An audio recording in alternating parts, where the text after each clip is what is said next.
కాదు సార్, అల్లు సీతారామరాజు తర్వాత 1974లో ఆ సినిమా రిలీజ్ అయిన తర్వాత అదే ఏడాది వరుసన 9 సినిమాలు కృష్ణ గారివి డిసప్పాయింట్ చేసినాయి.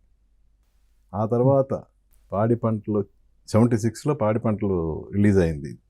75లో 8 సినిమాలు రిలీజ్ అయినాయి. అవి కంప్లీట్గా డిసప్పాయింట్ చేసి, అంటే వరుసన ఒక స్టార్కి సంబంధించి 17 సినిమాలు డిసప్పాయింట్ చేయడం అనేది ఒక, అసలు వేరే వాళ్ళైతే అసలు ఎంత నిరాశ నిస్పృహలోనే ఉంటారు సార్. మరి కృష్ణ గారు ఏమనేవాళ్ళు ఆ టైంలో? అంటే మంచి సినిమాలే ఒక్కొక్కటి. చీకటి వెలుగులు కానీ, చీకటి వెలుగులు మంచి మంచి సినిమాలు పడ్డాయి. అవును, దేవుడు లాంటి మనిషి అని, దేవదాస్ అని, ఇట్లా మంచి మంచి పెద్ద పెద్ద సినిమాలే. అంటే సీతారామరాజును చూసిన కళ్ళతోటి ఇంకొక వేషాన్ని ఊహించలేక ఒక్కొక్కటి డిసప్పాయింట్ చేస్తూ వచ్చింది. మేము కూడా ఏంటంటే 12 కాపురం హిందీలో చేయడానికి ఆదు సుబ్బారావు డైరెక్షన్లో చేద్దామని బాంబే వెళ్ళటం. అంటే కృష్ణ గారికి పెద్ద పెద్ద సినిమాలు చాలా ఉన్నాయి కదా, ఇమ్మీడియట్గా పద్మాలయ సినిమా పెద్ద అవసరం లేదు అని.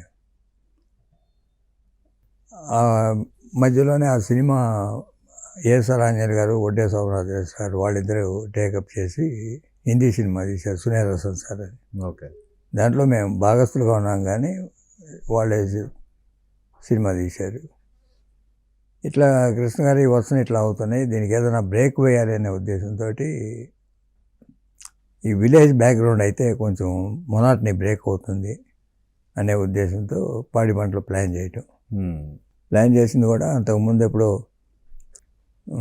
పిసి రెడ్డి గారు ఒక కథ చెప్పడం కృష్ణ గారికి, ఏదో ఉండాలి కదా పాత కథ ఒకటి బయటికి తీయమని అడిగి హనుమంతరావు అందరూ కూర్చొని దానికి స్క్రీన్ ప్లే అదంతా రెడీ చేసి మారది గారు డైలాగ్స్ రాశాడు. కానీ ముందు ఆత్రేయ గారు వర్క్ చేశారండి? ముందేమన్నా ఆత్రేయ గారు వర్క్ చేశారా? జనరల్గా పిసి రెడ్డి గారు ఆత్రేయ గారు కలిసి చాలా సినిమాలు పనిచేయటం అసిస్టెంట్గా. కానీ అంటే నేను ఎక్కడో చదివాను అది, ఆత్రేయ గారు ఆ స్క్రిప్ట్ వర్క్ చేస్తూ ఉన్నప్పుడు ఇందులో పాడి లేదు పంట లేదని కామెంట్ చేశారని కూడా విన్నా నేను. అది ఎంతవరకు కరెక్ట్? కరెక్టే, ఆయన అన్నారు.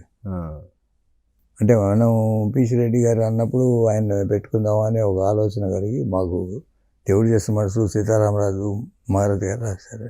అప్పటికే రాసినా కూడా మనం సరే ఆయనైనా ఓకేలే, మనకేముంది పెద్ద రాసిస్తే పర్లేదని ఇన్ టైం స్క్రిప్ట్ ఇవ్వలేమని ఒక డౌట్ తోటి ఫుల్ బౌండెడ్ స్క్రిప్ట్ ఇస్తే చేద్దామని. అది మనం స్క్రీన్ ప్లే మనం రాసుకున్నాం కదా, హనుమంతరావు ఎంత కూర్చొని యూనిట్లో రాసింది. దాని మీద ఆయన మళ్ళీ ఇది లేదు అది లేదని అంటున్నారు, మనకి వర్కౌట్ అవుతామని మనం మారది గారితో వెళ్దామని డెసిషన్ తీసుకున్నాం. ఓకే.